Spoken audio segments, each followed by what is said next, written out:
नमस्कार छात्रों, मैं कुसुमलता उप्रेती आज आपको कक्षा 8 की कविता भिक्षुक पढ़ाने जा रही हूँ। आशा करती हूँ कि आप सभी को यह पाठ समझ में आएगा।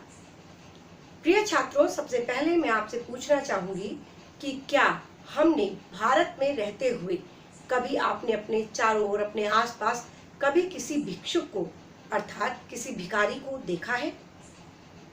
आप कहेंगे हाँ। फिर मेरा दूसरा प्रश्न आपसे यह है कि क्या यह हमारे देश की या हमारे समाज की किसी कमी की ओर इंगित करता है कि नहीं करता? आप कहेंगे जी हाँ, करता है। तो प्रिय छात्रों, आज मैं आपको सूर्यकांत त्रिपाठी द्वारा रचित यह कविता भिक्षुक जो पढ़ाने जा रही हूँ, इसमें मैं आशा करती हूँ आप सभी से कि आप भी सूर्यकांत त्रिपाठी जी की तरह ही भिक्षुक के प्रति उदार बनेंगे और समाज में जब भी आपके पास कोई ऐसा पद होगा जहां आप निर्णय लेने का हक रखते हो, तो मैं समझती हूँ कि आप समाज के इन निम्न वर्गों के प्रति भी अपनी संवेदना को रखेंगे।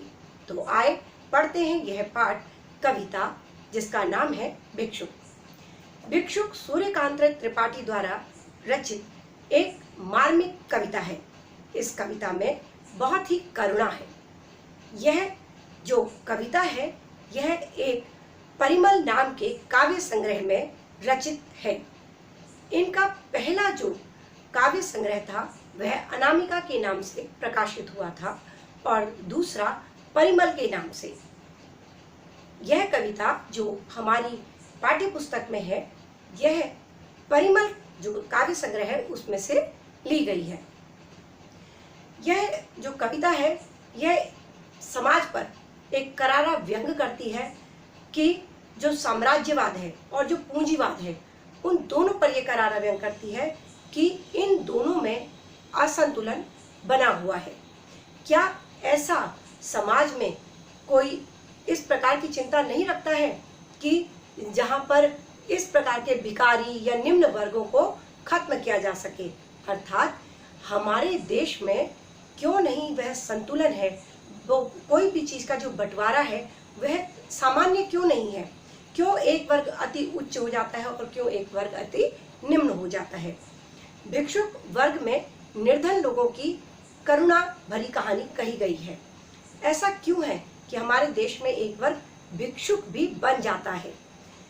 मनुष्य जो रचना है वो ईश्वर की रचना है और ईश्वर की रचना में जो सर्वोपरि रचना आती है वह मनुष्य की होती है।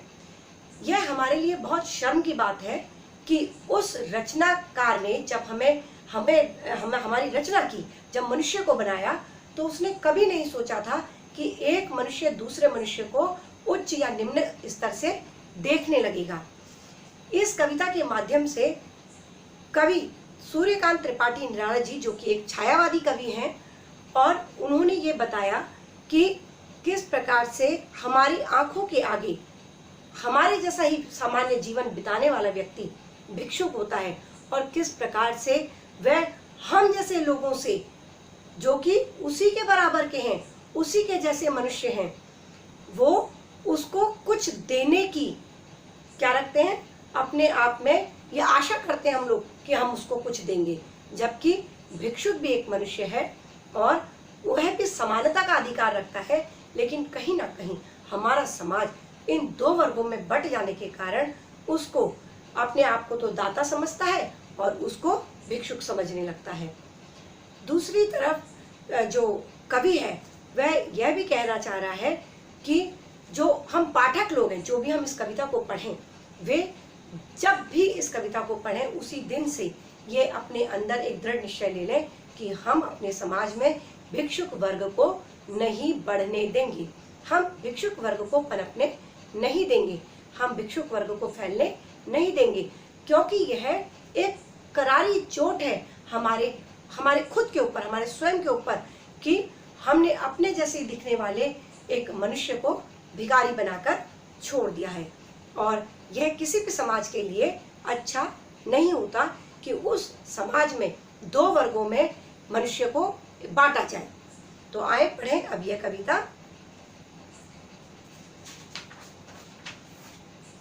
वह आता दो टूक कलेजे के करता, पछताता पथ पर आता, पेट पीठ दोनों मिलकर हैं एक, चल रहा लकुटिया टेक, मुट्ठी भर दाने को भूख मिटाने को, मुंह फटी पुरानी झोली को फैलाता, दो टूक कलेजे के करता, पछताता पथ पर आता।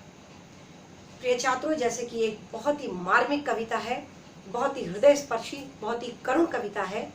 इस कविता में एक भिक्षुक बताया गया है, दिखाया गया है कि एक भिक्षुक, एक भिखारी जो कि दूर से आ रहा है, वह किस प्रकार से अपने आत्मसम्मान को, जो हर व्यक्ति के भीतर होता है, वह भिखारी अपने अंदर के आत्मसम्मान को खत्म कर देता है, उसका अंत कर देता है, क्योंकि उसे अपने जैसे ही लोगों से के सामने हाथ फैलाना है और भीख मांगनी है। इसके लिए यदि उसके भीतर कोई आत्मसम्मान रह जाएगा तो वह भीख नहीं मांग पाएगा, और पेट की भूख इतनी बड़ी है कि वह आत्मसम्मान को खा जाती है। कवि यहाँ पर वर्णन कर रहे हैं कि वह आता, अर्थात कवि ने दूर से आते हुए एक भिक्षुक को देखा है। वह आ रहा है दो टूक कलेजे के करता, और अपने आत्मसम्मान को दरकिनार करते हुए, एक तरफ करते हुए वह चला आ रहा है। उसके भीतर भूचाल है, उसके भीतर बहुत तूफान है कि वह भिक्षुक क्यों है, और सामने वाला व्यक्ति जो उसी की तरह दिखाई देता है, वह उसका दाता कैसे बन गया। अर्थात यह समाज पर एक करारा व्यंग्य है। वह आता दो टूक कलेजे के करता, पछताता पथ पर आता।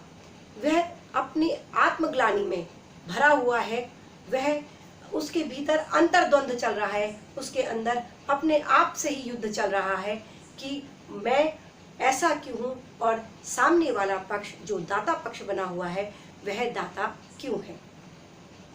पेट पीठ दोनों मिलकर हैं एक, चल रहा लकुटिया टेक। यहाँ पर उसकी शारीरिक दशा का वर्णन किया गया है कि जो भिक्षुक है, जो भिखारी है, वह उसका जो पीठ है और जो पेट है, वो दोनों ही एक समान लग रहे हैं। अर्थात उसका पीठ पेट से मिल चुकी है, या कहें उसका पेट पीठ से मिल चुका है, क्योंकि उसके जो पेट के भीतर है वह अनाज का दाना नहीं गया हुआ है, एक अनाज का दाना भी उसके भीतर नहीं है। इसलिए वह बहुत भूखा है, और उसकी पीठ और पेट दोनों मिलकर भूख के कारण एक हो गई हैं। अर्थात उसका पेट और पीठ दोनों मिलकर एक हो जाने का अर्थ है कि वह अति दुबला पतला क्षीण दिखाई दे रहा है। चल रहा लकुटिया टेक, वह लाठी को टेकता हुआ आ रहा है। अर्थात वह इतना दुर्बल हो चुका है, उसको इतनी भूख लगी हुई है और खाने को कुछ भी प्राप्त नहीं हुआ है, इस कारण वह चलने में भी असमर्थ हो गया है और अपना सहारा लाठी को बनाते हुए, लाठी को टेकते हुए आगे बढ़ रहा है। मुट्ठी भर दाने को भूख मिटाने को, मुंह फटी पुरानी झोली को फैलाता। उस भिक्षुक के पास, उस भिखारी के पास एक फटा हुआ झोला है, जिस झोले के मुंह को वह फैला देता है जब किसी व्यक्ति को ऐसा पाता है कि वह उसे कुछ देगा। अर्थात यदि उसे कोई व्यक्ति ऐसा दिखता है कि वह उस भिक्षुक को अनाज का दाना, रोटी, अन्न कुछ भी दे सकता है, तो वह झट से अपने उस झोले के मुंह को खोल देता है, जो कि स्वयं फटा हुआ है। दो टूक कलेजे के करता, पछताता पथ पर आता, और वह हर पल अपने आत्मसम्मान को ताक पर रखता है और हर पल, प्रति पल मर रहा है, यह सोच विचार करके भी कि मैं इतना क्षीण, हीन, दुर्बल और इसी समाज का नागरिक होते हुए भी ऐसा क्यों हूँ। साथ दो बच्चे भी हैं, सदा हाथ फैलाए।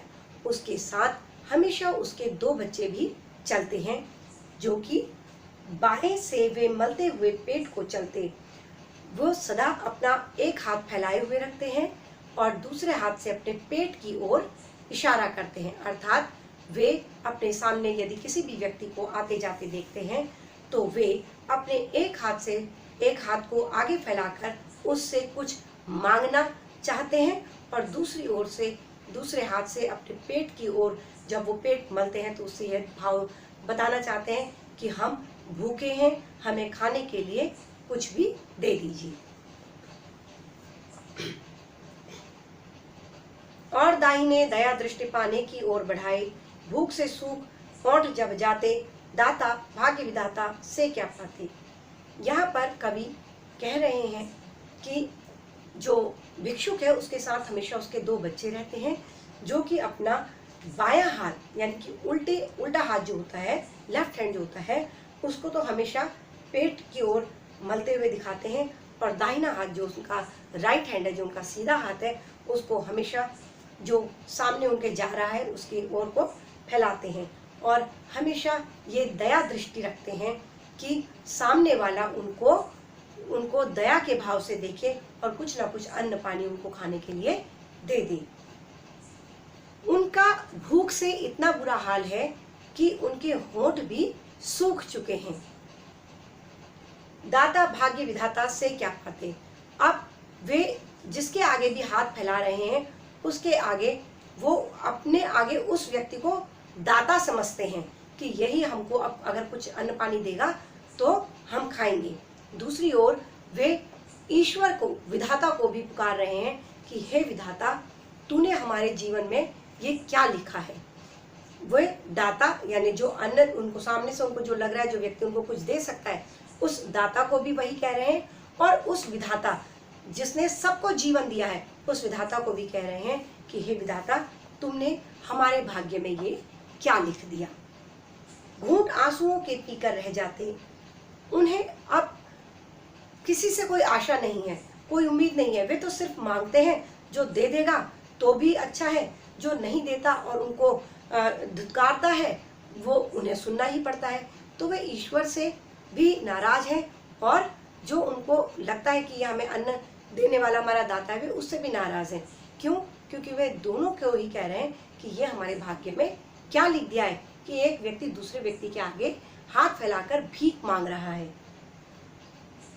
घूंट आंसुओं के पीकर रह जाते, दो टूक कलेजे के करता, पछताता पथ पर आता। अब वह भिखारी जो है, वो जो भिक्षुक है, अपने उन्हीं दोनों बच्चों को साथ में लिए हुए है और इस समाज से उसको बहुत शिकायतें हैं कि मेरे छोटे छोटे दो बच्चे भी मेरे साथ भीख मांगने लगे हैं। इस भूख ने हमें कहीं का नहीं छोड़ा है और साथ ही साथ इस समाज ने भी हमें कहीं का नहीं छोड़ा है। चाट रहे जूठी पत्तल वे सभी सड़क पर खड़े हुए और झपट लेने को उनसे कुत्ते भी हैं अड़े हुए। मतलब कि दशा यहाँ तक खराब है कि वे किसी ऐसे स्थान पर पहुंचे हैं जहां पर कुछ अमीर लोगों ने अपना कोई खाना वाना खाकर वहां पर जूठी पत्तलों को फेंका है। अब भिक्षुक अपने बच्चों के साथ वहां तक पहुंच गया है और वहां पर वे उन दोनों में जो पत्तल हैं, जो पत्तों से बनी हुई प्लेट्स होती हैं, उनको उनमें जो चिपका हुआ जूठन है, जो अन्न है किसी का छोड़ा हुआ, उनको भी चाटने को तैयार है। लेकिन समाज में यहीं तक उनका जो कष्ट है वो यहीं तक कष्ट नहीं है, आगे भी कष्ट है कि वहीं पर भूखे कुत्ते भी उस जूठी पत्तल को उनसे खींच लेने के लिए डटे हुए हैं। वे कुत्ते भी वहां पर अड़े हुए हैं उन भिक्षुओं से उन जूठी पत्तलों को छीन लेने के लिए। अर्थात समाज का एक और भद्दा चित्र हमारे सामने आता है कि ईश्वर की सर्वश्रेष्ठ रचना मनुष्य किसके आगे भी झुक जा रही है, कुत्तों के आगे भी झुक जाती है। ठीक है, क्योंकि कुत्ते भी भूखे हैं और मनुष्य भी भूखा है। दोनों को जूठी पत्तलों में कुछ भोजन चिपका हुआ दिख रहा है और दोनों ही उससे अपनी भूख को मिटाना चाहते हैं। अर्थात दोनों ही उस भूख के लिए उन पत्तलों को नोचने के लिए, छीनने के लिए, झपटने के लिए तैयार हैं। ठहरो आहा मेरे हृदय में है अमृत, मैं सींच दूंगा, अभिमन्यु जैसे हो सकोगे तुम, तुम्हारे दुख में अपने में खींच लूंगा। यहाँ पर कवि का जो हृदय है वो बहुत विशाल है, बहुत ही नर्म है और वह भिक्षु को कह रहा है कि देखो, मैं तुम्हारे सभी दुखों को खत्म कर देना चाहता हूँ, लेकिन उसके लिए तुम्हें भी अभिमन्यु बनना पड़ेगा। जिस प्रकार अभिमन्यु ने व्यूह रचना को तोड़ा था और उसमें से बाहर निकालने के लिए अंतिम समय तक, यानी कि अपने प्राण निकलने तक भी उसने प्रयास करना नहीं छोड़ा था, ठीक ऐसे ही आप यानी भिक्षुक, आप भी प्रयासरत रहो, समाज से लड़ो और इस जो दोहरा जीवन जो लोग जी रहे हैं इससे लड़ो और अपने हक के लिए लड़ो।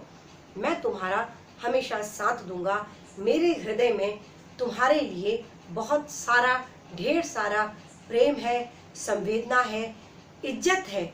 मैं तुम्हारी इज्जत करता हूँ, मैं तुम्हें समाज का बराबर का एक नागरिक समझता हूँ, लेकिन इस ऊंचाई को पाने के लिए, इस समाज में बराबरी को पाने के लिए तुम्हें भी अभिमन्यु की तरह लड़ना होगा और जो तुम्हारे चारों ओर समाज ने एक जाल बिछा रखा है, इसको तुम्हें अभिमन्यु के व्यूह रचना की तरह तोड़ना होगा।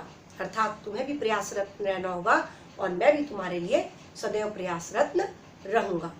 यहाँ पर कवि जितने भी पाठक हैं उनसे भी अनुरोध कर रहा है कि जब भी आप किसी भिक्षुक को देखें तो आपको अपने ऊपर शर्म आनी चाहिए, आपको अपने समाज में फैली हुई इस कुरीति को, इस बुराई को दूर करना चाहिए, क्योंकि कोई भी समाज में यदि एक व्यक्ति भी भिक्षुक है तो वह समाज में रहने वाले सभी व्यक्तियों के लिए एक लांछन है।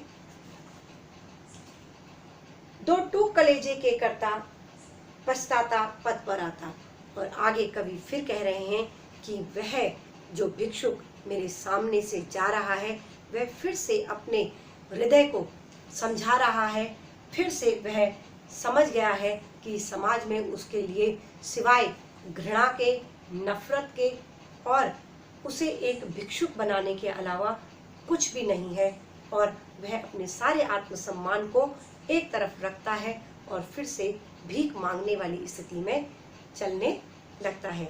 क्योंकि यदि उसके भीतर जरा भी आत्मसम्मान रह जाएगा तो वह भीख नहीं मांग पाएगा, वह किसी के आगे हाथ नहीं फैलाएगा, क्योंकि उसका आत्मसम्मान उसको बार बार यह करने से रोक देगा। और यह भिक्षुक बिल्कुल नहीं चाहता है, क्योंकि उसकी भूख उसके आत्मसम्मान से अधिक बड़ी है। इसी के साथ यह कविता समाप्त होती है।